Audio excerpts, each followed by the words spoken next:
Roblox has begun doing something they stopped doing 5 years ago that has people wondering if Roblox is improving. What we're talking about today is fairly simple, yet manages to be oddly interesting given the timeline of events that led up to this point.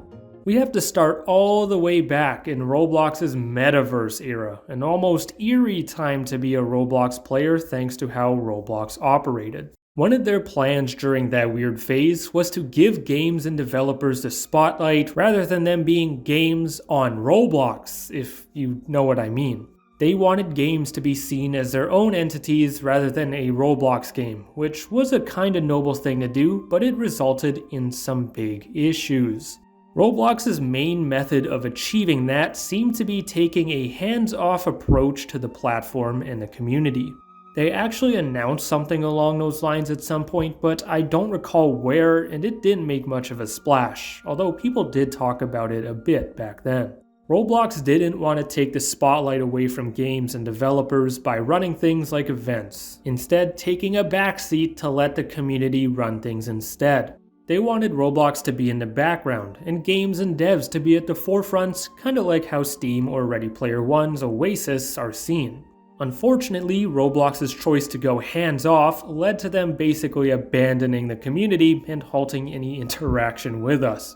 Many of you may remember Roblox going pretty quiet on social media, especially Twitter, opting to make almost every single post corporate-focused instead. The corporate account, along with a couple others, were closed because Roblox decided to put all their random corporate posts on their main account. Roblox as a company went from being this fun gaming platform who gave its players so much to this soulless corporation that answered almost exclusively to brands and investors. They weren't hosting unsponsored events, they rarely released new unsponsored items, they weren't posting community-oriented stuff on social media, at least for the most part. Roblox was still kind of active on TikTok, but most of it was meaningless TikTok slop that wasn't posted much at all anyway. That bizarre hands-off approach unfortunately carried on for years and only really began dying down when the Hunt 1 happened, but we've still felt some side effects of it to this day. One area Roblox didn't improve much in was talking with the community one-on-one, like replying to a random tweet like they used to a fair bit. Community-oriented posts did return, but they didn't start actually chatting with the community, so there was still a bit of an empty feeling, if you know what I mean. Popular figures and brands were still getting replied to as long as their posts weren't negative, but everyday people and concerns weren't acknowledged. That has shockingly changed though, as Roblox has gone full force with community interaction for the first time in years, but it started off a bit different than you think.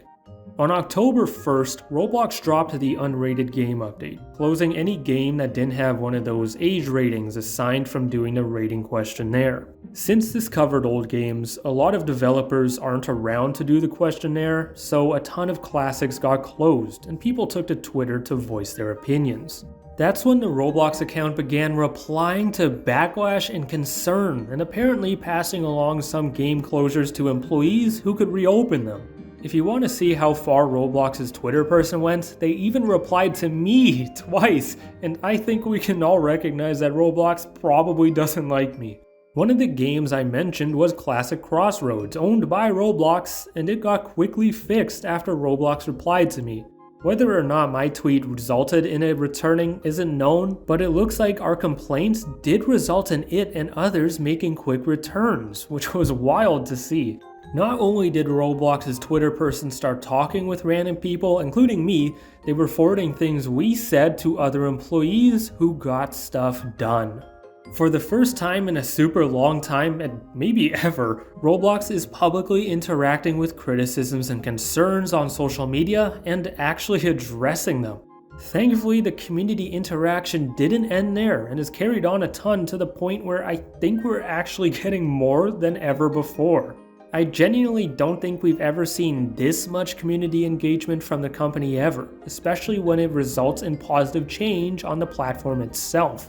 This is honestly really cool to see, and whoever is managing Roblox's Twitter is doing a great job at both having fun with players and getting stuff done.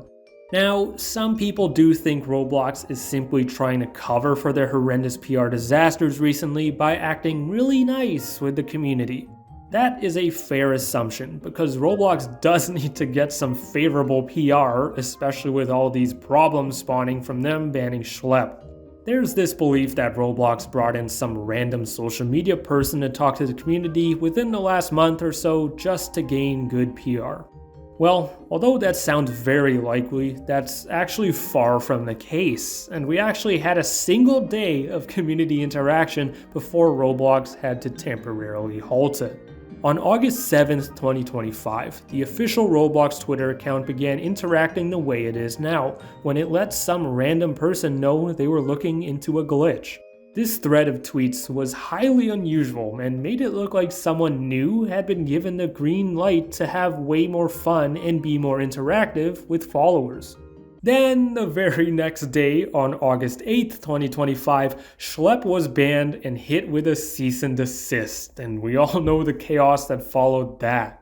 Unfortunately, a PR disaster like that would have to put an end to the fun tweets like this, because doing so during the midst of what was happening would have created even more bad PR.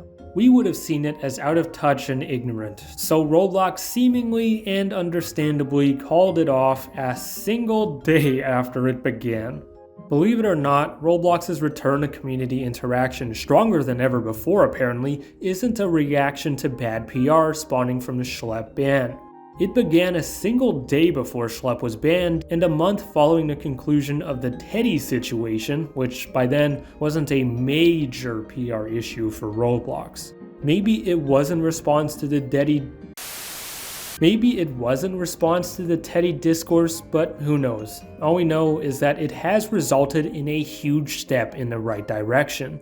Not only is Roblox interacting with random community members again, and even people they probably don't like in me, it's resulting in stuff getting done. They aren't seemingly ignoring criticism, complaints, and feedback, or only replying to people they like, they're responding to anyone and anything. Whoever is running Roblox's Twitter has done a great job at giving Roblox some life that they've been lacking for a long time. Now, I will say this, just because we've got someone cool running it doesn't mean we still shouldn't air our concerns under Roblox tweets. The social media person, who shouldn't be the target, surely isn't the only Roblox employee who looks at what people say. It's important we still speak our mind, because there should be a social media team that takes in what people say and how people are feeling. Thankfully, I think it's safe to say we're feeling a bit better, especially when stuff is getting done, so hopefully Roblox and their social media team keeps up the good work. Thank you for watching, and don't forget to like, comment, subscribe down below.